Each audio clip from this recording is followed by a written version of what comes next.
ایسے لوگ ہمارے معاشرے میں جو کہتے ہیں قربانی کرنے سے کوئی فائدہ نہیں ہے، اس کا پیسہ لے کر کے اسپتال بناؤ، مسجد بناؤ، مدرسہ بناؤ، کالج بناؤ، اسکول بناؤ۔ قربانی کرنے سے کیا فائدہ ہے؟ گوشت برباد ہو جاتا ہے، کیا فائدہ ہے؟ یہ سب کے سب لوگ بہت بڑے جرم کا ارتکاب کر رہے ہیں۔ قربانی ہمارا شعار ہے، قربانی ہماری پہچان ہے، قربانی یہ ہمارے لیے ٹریننگ ہے کہ اگر دین کے لیے جان بھی دینا پڑے تو خون بہا دیں گے، جیسے جانور کا خون ہم نے بہایا۔ یہ حضرت اسماعیل علیہ السلام کی یادگار، حضرت ابراہیم کی یادگار، اس لیے ہے یہ چیز ہے۔ یہ کھانے پینے سے کیوں دور رہنے کا حکم دیا جاتا ہے؟ اللہ نے حلال کیا تھا کھانا پینا، اس لیے کہ اللہ نے اور چیزیں حرام کی، اس سے دور رہنا اور ضروریات کے لیے، یہ ہماری تربیت ہوتی ہے کہ قربانی کرنا ضروری ہے انسان کے لیے۔ اگر وہ قربانی کا ایک بکرا نہیں کیا اور اس کے بدلے 10 لاکھ نکال دے گا تو بھی قربانی ادا نہیں ہوگی۔ اللہ کے سلوک حدیث ہے کہ قربانی کے دن سب سے بہترین عمل خون بہانا ہے، خون بہایا جائے گا، جانور ذبح کیا جائے گا۔ کالج مدرسہ کے لیے آپ اپنے اخراجات پر کنٹرول کیجئے۔ شادی کرتے ہیں لاکھوں روپیہ، 1,000 کا شادی کارڈ بنتا ہے، نعوذ باللہ من ذالک۔ کھانے میں 50 قسم کے پکوان رہتے ہیں، وہاں پر کنٹرول نہیں ہونا ہے، اس پر نہیں کنٹرول کریں گے، دین پر کنٹرول کریں گے کہ یہ چیز ختم کر دو، قربانی ختم کر دو۔ کیا فائدہ قربانی دینے سے؟ خون جو ہے گوشت برباد ہو جاتا ہے۔ آج مسلمانوں کو کالجز کی ضرورت ہے، اسپتال کی ضرورت ہے۔ ارے بھئی زکوٰۃ کی رقم بھی تو ہے، صدقات و خیرات کا بھی دروازہ تو ہے، ہدایہ اور تحائف بھی تو ہیں، آپ اس پر کیوں نہیں عمل کرتے ہیں؟ یہی لے دے کے مسئلہ رہ گیا تھا کہ قربانی کو ختم کر دیا جائے، غلط ہے یہ ساری چیزیں۔ اس لیے زکوٰۃ الفطر کے اندر یہ شعار ہے، پہچان ہے۔ آپ زکوٰۃ الفطر دیں گے، نظر آئے گا کہ آپ غلہ دے رہے لوگوں کو۔ اسی زکوٰۃ الفطر کے اندر غلہ دینا یہ ہمارے نبی کا عمل ہے، پیسہ دینا یہ چیز جو ہے نبی سے ثابت نہیں ہے۔ ایسے ہی روزوں کا ذکر ہے تو بس مختصر طور پر کہ رمضان کے روزے تو فرض ہیں، لیکن کچھ اور بھی روزے ہیں جو ہمارے لیے مسنون اور مستحب ہیں۔ ان میں سے ہر مہینہ پیر اور جمعرات کا روزہ ہے، یعنی ہر ہفتے، ہر مہینے 13 اور 14 اور 15 کا روزہ جس کو ایام بیج کہا جاتا ہے۔ ایسے ہی عرفہ کا روزہ ہے ذی الحجہ کی 9 تاریخ یا ذی الحجہ کے شروع کے دنوں میں۔ ایسے ہی عاشوراء کا روزہ محرم میں، اور محرم میں کثرت سے روزے رکھنا، 9-10 کو خاص طور سے یا 10-11 کو۔ ایسے ہی شعبان کے مہینے میں روزہ رکھنا۔ یہ ساری چیزیں کیا ہیں؟ یہ سارے روزے مسنون ہیں۔ کچھ روزے ایسے ہیں جو ہمارے لیے جو ہے مکروہ ہیں، جن کا رکھنا ہمارے لیے درست نہیں ہے۔ صرف جمعہ کے دن روزہ رکھنا، ہاں آپ جمعرات جمعہ رکھ سکتے ہیں، جمعہ ہفتہ رکھ سکتے ہیں، یا صرف ہفتے کے دن روزہ رکھنا یہ بھی منع ہے۔ آپ ہفتہ اتوار رکھ لیں یا جمعہ ہفتہ رکھ لیں، لیکن اکیلے رکھنا یہ شریعت کے اندر جو ہے منع کر دیا گیا ہے۔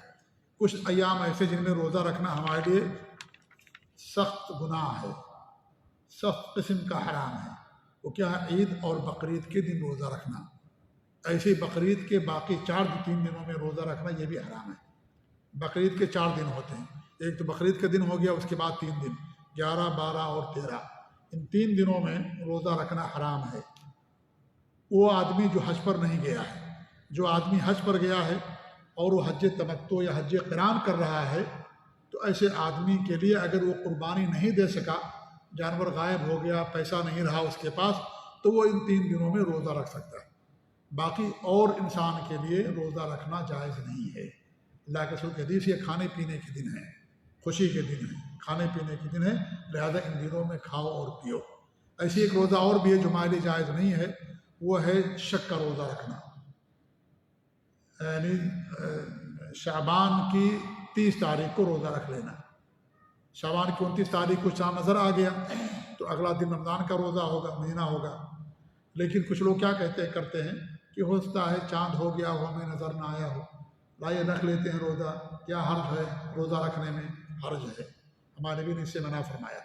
آپ فرماتے ہیں من صام یوم الشک فقد عصى ابا القاسم، جس نے شک کے دن روزہ رکھا اس نے ابو القاسم کی، نبی صلی اللہ علیہ وسلم کی نافرمانی کی۔ احتیاط نہیں اسلام کے اندر کہ احتیاط کے طور پر آپ کر لیجئے کہ ہو سکتا ہے روزہ یہ چاند نظر آ گیا ہو اور ہمیں نکل گیا ہو لیکن ہمیں نظر نہ آیا ہو، بدلی کی وجہ سے یا کسی اور وجہ سے نہیں۔ جب اللہ کے رسول کی حدیث صوموا لرؤیتہ وافطروا لرؤیتہ، چاند دیکھ کر کے روزہ رکھو، چاند دیکھ کر کے روزہ توڑ دو۔ ہاں اگر جب مہینہ 30 کا ہو جائے تو چاند دیکھنے کی ضرورت نہیں ہے، کیونکہ مہینہ 29 یا 30 کا ہوتا ہے۔ تو شک کے دن روزہ رکھنا کہ ہو سکتا ہے بھائی یہ بھی روزہ کا رمضان کی تاریخ پہلی ہو اور ہمیں جو ہے چاند نظر نہ آیا ہو، ہم روزہ رکھ لیتے ہیں، حرام ایسا کرنا، شریعت کے اندر اس سے منع کر دیا گیا ہے۔ یہ کچھ مسائل تھے روزے سے متعلق، اور بھی کچھ مسائل ہیں لیکن میں سمجھتا ہوں کہ انشاءاللہ یہ ہمارے لیے جاننا اتنا کافی ہوگا، یا یہ ضروری مسائل تھے جو میں نے آپ لوگوں کے سامنے بیان کیا۔ اور میں نے پہلے درس میں بیان کیا تھا میرے بھائیوں کہ رمضان کا استقبال میں یہ ہے کہ ہم رمضان کے مسائل کو جانیں، کن چیزوں سے روزہ ٹوٹ جاتا ہے، رمضان میں کیا کرنا چاہیے کیا نہیں کرنا چاہیے۔ ہم لوگ اپنے گھروں کی صفائی کرتے ہیں، گھروں میں صوفے بدل دیتے ہیں اور بستر بدل دیتے ہیں، لیکن اپنے دل کی اصلاح نہیں کرتے، دلوں کی صفائی نہیں کرتے۔ ہمیں اس کی زیادہ ضرورت ہے۔ رمضان ہمارے دلوں کی صفائی کی تعلیم دیتا ہے، زبان کی صفائی اور حفاظت کی تعلیم دیتا ہے۔ اللہ کے رسول صلی اللہ علیہ وسلم حدیث ہے، کتنے ایسے روزے دار ہیں جنہیں بھوک اور پیاس کے سوا کچھ حاصل نہیں ہوتا ہے، وہ صرف بھوکے رہتے پیاسے رہتے، کیوں؟ اس لیے کہ زبان پر کنٹرول نہیں، دل پر کنٹرول نہیں ہے، تو ان کو بھوک اور پیاس کے سوا کچھ نہیں ملتا۔ اللہ تعالیٰ اس کا محتاج نہیں ہے، کسی چیز کا اللہ محتاج نہیں ہے۔ اللہ ہم سے نہیں چاہتا کہ ہم کھانا پینا سے دور رہیں، اللہ ہماری تربیت کرنا چاہتا ہے۔ اگر ہماری تربیت نہیں ہوئی، گناہوں کی مغفرت نہیں ہوئی، تو روزہ مل جانے سے رمضان کا ہمیں کوئی فائدہ نہیں ہوگا۔ ہمارے لیے مصیبت بابرکت ہوگا جب رمضان سے ہم فائدہ اٹھائیں گے، اس میں وہ کام کریں گے جو کام کرنا ہمارے لیے مسنون ہے۔ تو سب سے زیادہ ضرورت اس بات کی ہے ہم اپنے دلوں کی اصلاح کریں اور اپنی زبان کی اصلاح کریں، اپنے اعمال کی اصلاح کریں، شرک بدعت اور خرافات سے، اللہ کی ہر طرح کی نافرمانی سے ہم دور رہیں، نبی کی سنت پر عمل کریں، دین پر قائم رہیں، اسی میں ہمارے لیے نجات ہے۔ اللہ تعالیٰ دعا کہ اللہ رب العالمین ہمیں رمضان کا مہینہ نصیب فرمائے اور رمضان کے مہینے میں کثرت سے نیک اعمال کرنے کی توفیق دے، آمین۔ وجزاکم اللہ خیر، وصلی اللہ علیہ محمد وعلی آلہ وصحبہ اجمعین، والسلام علیکم ورحمۃ اللہ وبرکاتہ۔